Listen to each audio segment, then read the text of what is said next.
네, 안녕하세요. 점프샷입니다. 오늘은 좀 비트코인 얘기를 해보려고 하는데, 비트코인이 지금 가격 변동성이 장난이 아니에요. 얼마 전까지만 해도 10만 달러를 갔다 이런 얘기가 나왔었는데, 어제자로는 7만 9천 달러까지 내려가더니 지금은 이제 8만 4천 달러까지 다시 또 반등을 했습니다. 그래서 한 이 시점쯤에 비트코인에 대한 얘기를 기록으로 남기고 싶었고, 결론부터 말씀드리면 저는 좀 더 갈 수 있다고 보고, 더 장기적으로 봤을 때는 여전히 좀 매력적인 자산 중에 하나라고 봅니다.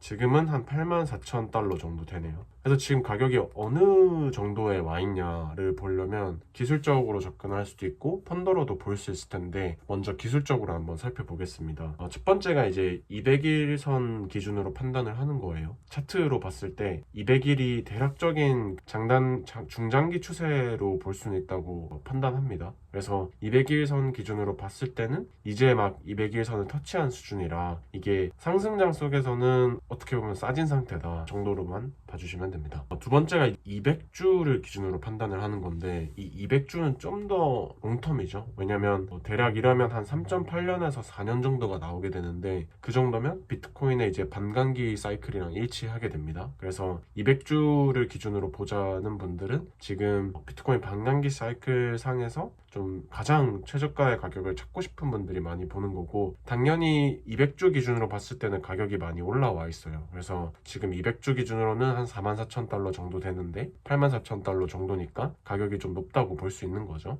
근데 이거는 이제 엄청 싸게 살 때를 기준으로 보는 거고, 제가 리서치하면서 느꼈던 거는 비트코인을 되게 오래 보시고 몇 번의 사이클을 경험하셨던 분들은 이게 가격이 200주 선을 터치했을 때 그때 좀 대량 매집한다라는 관점으로 보고 계시더라고요. 그래서 이거는 장기 어떤 투자 판단 지표 중에 하나다 정도로만 말씀을 드립니다. 그래서 제가 봤을 때는 기술적으로 봤을 때 아직 상승장이 좀 진행 중이고 속에서도 지금 좀 낮은 가격대에 와 있다, 그러니까 괜찮은 가격대에 들어가 있다라고 기술적으로는 보입니다. 그리고 이제 펀더멘탈로 접근을 할 수 있겠습니다. 첫 번째가 이제 채굴자의 채굴 비용이랑 비트코인의 가격이랑 비교를 해보는 건데, 지금 채굴자의 평균 채굴 가격이 비트코인 하나 기준으로 88,000달러 정도 된다고 해요. 근데 비트코인이 8만 달러 정도를 지금 왔다 갔다 하고 있는 상황이라 채굴 비용이 비트코인 가격보다 훨씬 더 올라간 상황이고, 그러면 이 채굴 비용과 비트코인에 대한 비율로 고평가 정도를 이제 판단할 수가 있는 건데, 만약에 비트코인이 고점으로 가게 되면 이 가격이 훨씬 올라가서, 예를 들어 채굴 비용이 1이라고 했을 때 비트코인 가격이 3이면 이 비율은 0.3이 됩니다. 그래서 실제로 가장 고점 때는 이 비율이 0.35 정도까지 간 적도 있었어요. 그래서 대략 채굴 비용 대비해서 비트코인 가격이 3배 정도 높았다는 뜻이죠. 근데 지금은 채굴 비용이 약간 더 높은 수준이라 이게 1.05 정도 한다고 합니다. 그래서 지금은 사실 고점 수준이라고 보기는 어려운 걸로 보이고, 그러면 가장 좀 비트코인 가격이 떨어졌을 때는 이게 어느 정도까지 가냐 봤을 때, 비트코인이 이제 1이라고 했을 때 채굴 비용이 한 1.25까지 올라가서 한 25% 채굴 비용이 좀 더 높은 정도가 이제 가장 저점일 때의 수치였습니다. 그러니까 지금은 보면 역시 엄청난 저점은 당연히 아니고, 그 다음에 그렇다고 해서 엄청난 고점을 형성한 것도 아니라는 게 이 채굴 비용과 비트코인 가격을 비교해 봤을 때 나올 수 있는 결론이에요. 그래서 지금은 뭐 큰 부담은 없는 정도다라고 보이고 있고, 두 번째 이제 온체인 데이터가 그 MV 나누기 RV라고 하는 건데요. 이것도 사실 좀 알려진 지표죠. MV는 이제 마켓 밸류라서 현재 시장 가격을 말하는 거고, RV는 리얼라이즈 밸류라서 그 코인이 마지막으로 거래됐을 때 어떤 가격에 거래됐냐라는 걸 나타내는 겁니다. 그래서 코인이 가장 최근에 거래됐을 때 그 가격이랑, 그리고 지금 마켓 밸류랑 비교해 봤을 때 이게 얼마나 고평가됐는지 혹은 저평가됐는지를 나타내는 지표라고 보시면 되고, 당연히 이제 마켓 밸류가 더 높으면 높을수록 이 MV 나누기 RV의 비율은 올라가기 때문에 이거는 높으면 고평가고 낮으면 저평가예요. 근데 이게 고평가 시에는 한 3에서 6 사이를 왔다 갔다 했었고, 저평가 시에는 0.3까지 갔다가 혹은 음수까지 떨어진 적도 있었는데, 지금은 어느 정도 수준이냐, 지금 대략 1.8 정도 합니다. 그래서 이것도 보면 알 수 있다시피 지금이 막 고점도 아니고 저점도 아니에요. 그냥 중간 정도의 단계로 해석할 수밖에 없을 것 같아요. 그래서 제가 봤을 때는 아직 상승장의 중간에 있고, 그 중간에서도 아직 좀 더 남았다. 마지막 관점은 비트코인을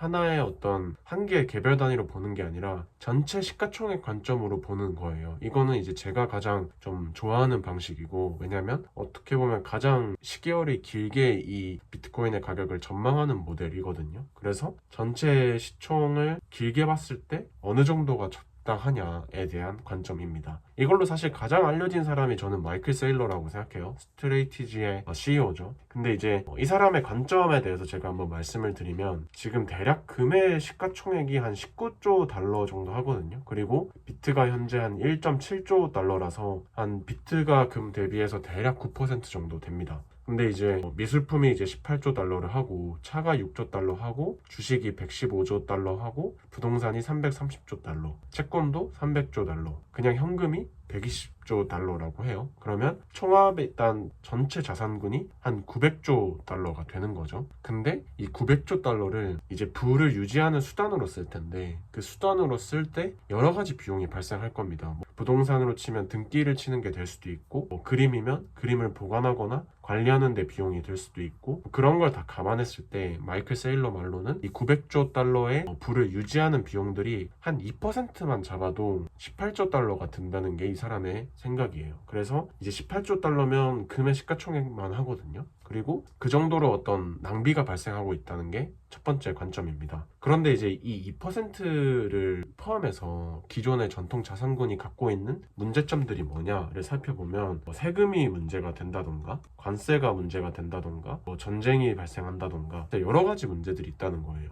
한번 살펴보면 세금 같은 경우에는 지금 한국만 해도 상속세율이 최대 50%를 때리고 있죠. 그래서 부가 절반이 사라지는 거예요, 이러면. 그래서 그거는 장애물이 되는 거고, 어떻게 보면 지금 전쟁 나고 있는 뭐 러시아나 우크라이나 이런 것도 지금 러시아에서는 뱅크런이 한번 발생이 했었거든요, 전쟁 초반 때. 그런 것도 어떻게 보면 내 자산에 대한 리스크가 되는 거고, 특히 러시아의 루블화는 2006년 대비해서 이번 25년 2월 말까지 달러 대비해서 한 9%가 날라갔어요.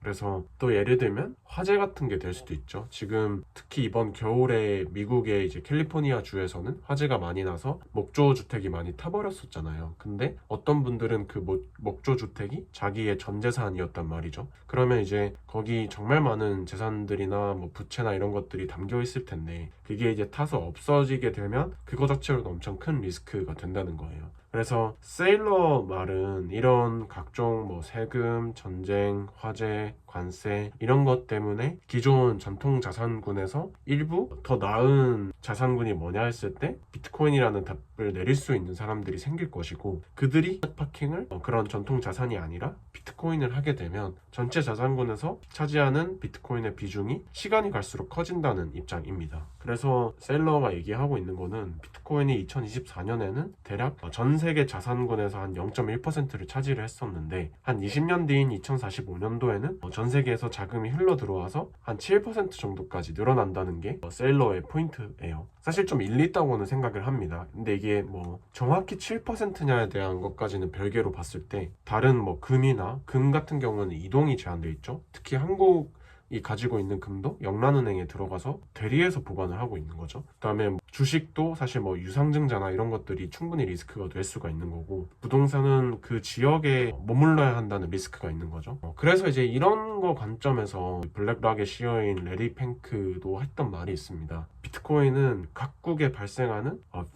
피어라고 하죠. 그 두려움에 대한 리스크 헤지라는 거예요. 그 나라가 재정적 문제가 있을 수도 있고, 전쟁 문제가 있을 수도 있고, 재난 문제가 있을 수도 있고, 여러 가지 문제들이 있는데, 그런 두려움에 대한 어떤 대비책이 비트코인이 될 수가 있다라는 겁니다. 그래서 이제 비중이 늘어난다는 건데, 세일러의 이 예측표를 한번 봐주시면 비중이 사실 늘어나는 것도 있지만 좀 더 근본적으로 중요한 문제가 있습니다. 바로 이 전체 화폐의 금액이 900조 달러에서 20년 뒤면 4천조 달러로 늘어난다는 건데, 20년 뒤에 4배가 증가하게 되면 10년마다 2배가 증가하는 속도잖아요. 이게 과연 앞으로도 이 정도 속도로 증가할 수 있는가를 과거를 통해서 한번 보겠습니다. 지금 셀러가 말한 이 현금이 한 120조 달러가 있다고 하는데, 제가 찾아보니까 미국이랑 유럽, 일본, 중국만 봤을 때 대략 화폐가 90조 달러 정도 있다고 합니다. 그러면 이게 메이저 국가이기 때문에 다른 나라들의 화폐를 다 포함했을 때 120조 달러는 사실 비현실적인 수치는 아닌 걸로 보여요. 그러면 이게 4개국을 먼저 기준으로 보면 2024년 말에 90조 달러가 있었단 말이죠. 그리고 10년 전인 14년 말에는 50조 달러가 있었어요. 그리고 다시 거기서 10년 전으로 가면 그 정도의 절반이 23조 달러가 있었고, 거기서 10년 전으로 가면 또 절반 정도인 12조 달러가 있었습니다. 그러니까 대략 10년씩 2배가 증가했다는 게 말이 맞는 거죠. 그리고 저희 한국도 한번 살펴보면 실제로 2024년에 저희가 4천조 정도의 원화가 풀려 있는데, 이게 10년 전에는 2천조가 있었고 더 10년 전 2004년도에는 950조가 있었어요. 그러니까 우리도 10년마다 2배씩 증가하는 속도로 화폐가 풀리고 있는 거죠. 그러면 과거 30년이 넘는 기간 동안 10년에 2배씩 화폐가 증가했으니까 세일러 말대로 지금 900조 달러의 이 화폐는 10년 뒤에는 또 2배, 20년 뒤에는 4배인 한 4천조가 가능할 수 있다는 거예요, 충분히. 그래서 비트코인이 만약에 뭐 양자 컴퓨터나 이런 걸로 망하지만 않으면 화폐가 그만큼 늘어날 거고, 그래서 돈은 흘러올 거라는 거죠. 그래서 저는 이게 사실 좀 중요한 포인트라고 봅니다. 국가들의 이제 화폐 발행량은 계속 증가하는 거고, 거기서 일단 기본적으로 자산군들이 늘어나는 가격이 있을 겁니다. 근데 거기서 셀러 말대로 주식이나 부동산이나 그림보다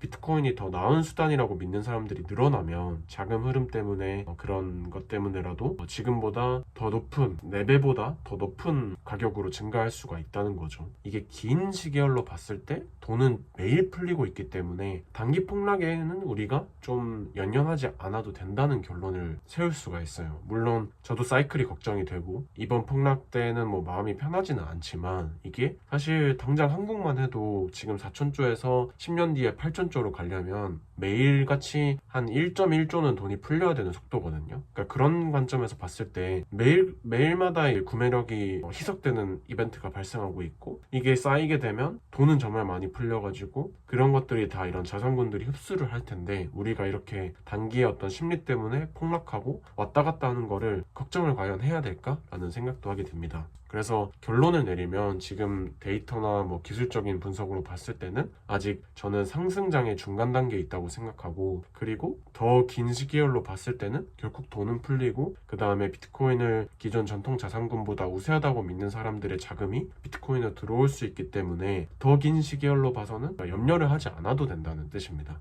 그래서 그게 이번 영상의 메인 메시지입니다. 오늘 영상 여기서 마치겠습니다. 감사합니다.